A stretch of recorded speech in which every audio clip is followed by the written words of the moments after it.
Gostamos de diversidade? Pessoal, a galera no meio de quem nós estamos gosta de diversidade, de pluralidade.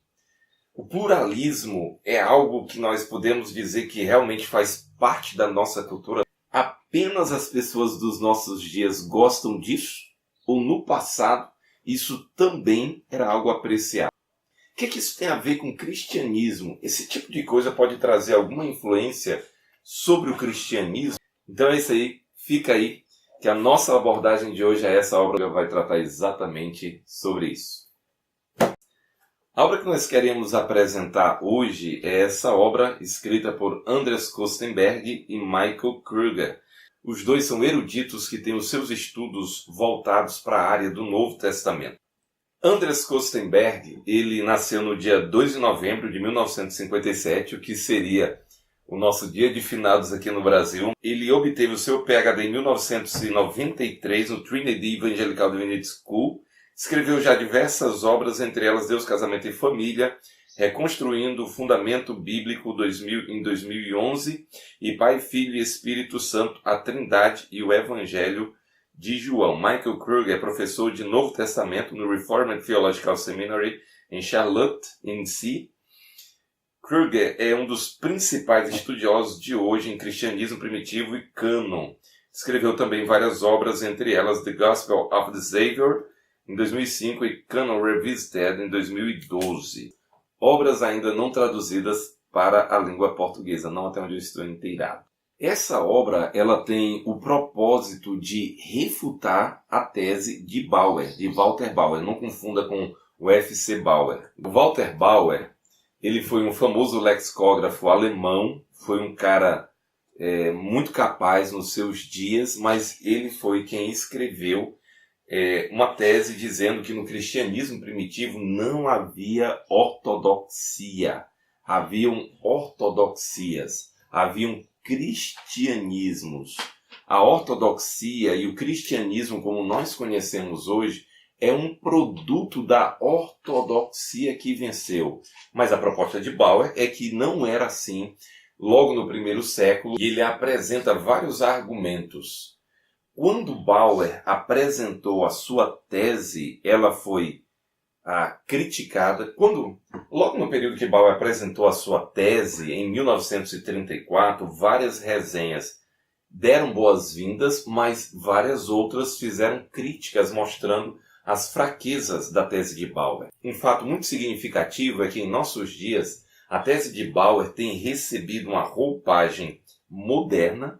Diversos eruditos em nossos dias estão abraçando e popularizando, expressando as ideias mais complexas de Bauer com obras simplificadoras, e elas têm ganho realmente enorme popularidade. Nos Estados Unidos, por exemplo, Bart Ehrman é recebido em programas de grande popularidade apresentando ideias desse tipo, e elas têm sido muito bem recebidas. Essa obra é um esforço desses dois irmãos com o propósito de refutar pacientemente os argumentos apresentados por Walter Bauer, de forma que fique claro que a tese de Bauer realmente é uma tese falaciosa e não pode ser aceita como algo que realmente represente a verdade. Essa obra ela tem característica apologética, e ela, além de apresentar uma defesa acerca desse assunto, ela também está concentrada no campo do Novo Testamento. Ela está subdividida em 3 partes.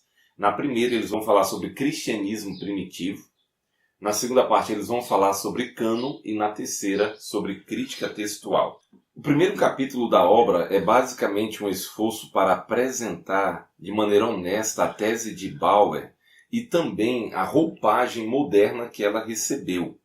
No segundo capítulo, os autores se voltam para os principais centros cristãos, que são apresentados como cristianismos diversos, e eles, ao apresentar esses centros cristãos, eles têm 2 conclusões. A primeira delas é que, de fato, a ortodoxia precedeu a heresia. Não acontece aquilo que Bauer e os paladinos modernos da defesa da diversidade dizem, que não havia ortodoxia, mas haviam ortodoxias. Não, de fato, a ortodoxia precedeu a heresia. E a segunda conclusão é que alguns desses lugares, os 4 centros que são estudados é Ásia Menor, Egito, Edessa e Roma. Nesses 4 lugares, nem sempre eles tinham evidências suficientes para chegar a uma conclusão totalmente clara. No terceiro capítulo da obra, os autores mostram, através do Novo Testamento, que já havia um conceito de ortodoxia e heresia no próprio Novo Testamento. Os autores mostram, provam que Bauer negligenciou, ele e os defensores modernos da diversidade, eles negligenciaram o Novo Testamento como fonte principal desse estudo. E eles provam, a partir do próprio Novo Testamento, que realmente a tese de Bauer é falaciosa. O quarto capítulo abre a segunda parte do livro. Nesse momento, os autores estão com um enfoque no cânon.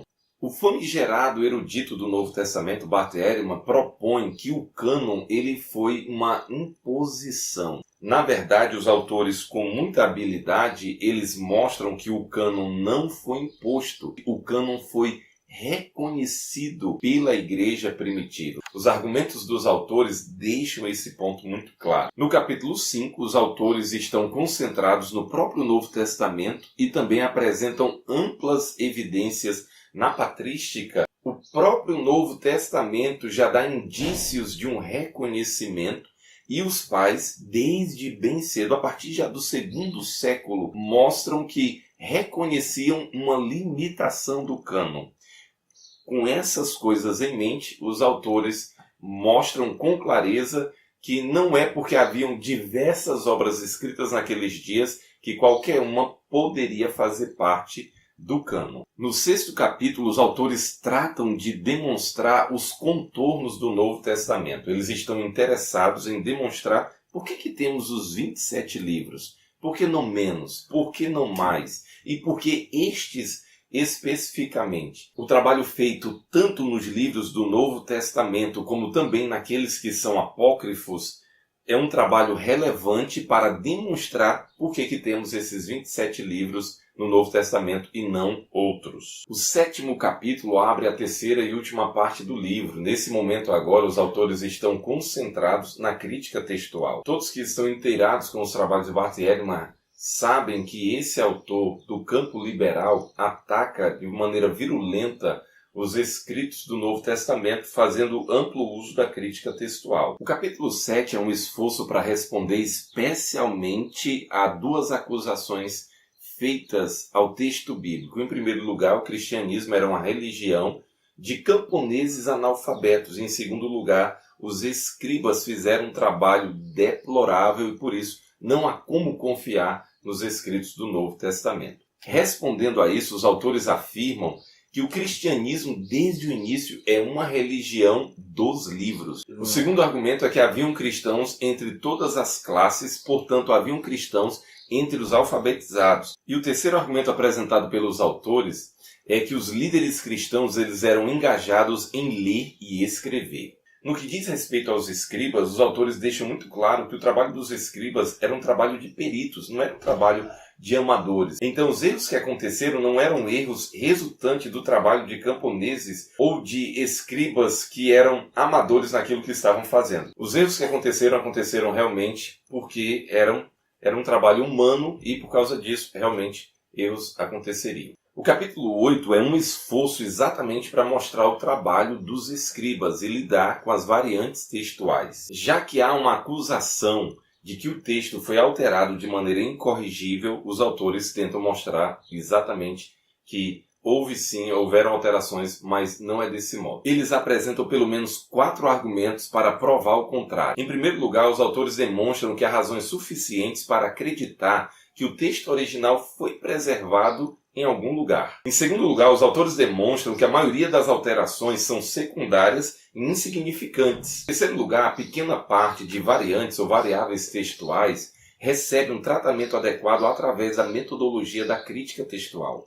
Pela crítica textual, se consegue explicar qual texto é o texto que corresponde ao original. E um quarto argumento é que o número de variantes textuais não resolvidas realmente é um número pequeno, não tem relevância para o ensino do Novo Testamento. A conclusão deles é que a obra ela não tem toda essa aceitação por ser uma obra que tem realmente argumentos superiores, que tem um texto com uma construção que corresponde à verdade. Não.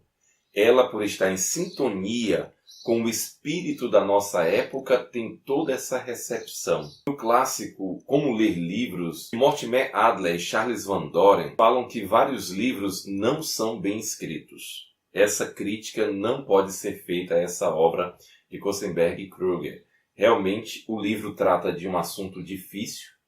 Eles se utilizam de uma bibliografia técnica, uma consulta às notas de rodapé e também ao material bibliográfico disponibilizado demonstra que é um trabalho técnico. Contudo, os autores colocam a sua abordagem em uma erudição acessível, os termos das línguas originais não são colocados de maneira que aqueles que não conhecem as línguas originais não possam ter acesso, pelo contrário, eles colocam isso de forma acessível.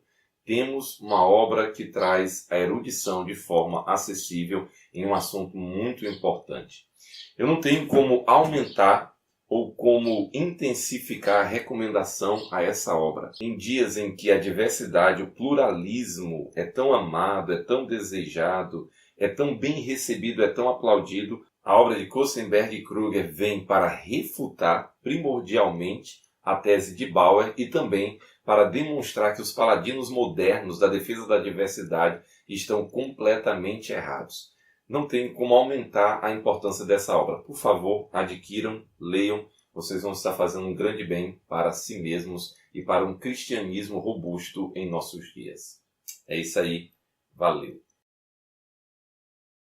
Anders Kostenberg, ele nasceu em 2 de novembro de 1957, pesquisador sênior e professor de teologia bíblica e Novo Testamento. Nasceu no Dia dos Mortos. Walter Bauer. Esse capítulo ele é excelente em cumprir esse propósito de mostrar os canos. Os canos. Peraí. Kruger, isso lá é nome de gente. Kruger parece que barulho que sabe faz assim, ó. Kruger.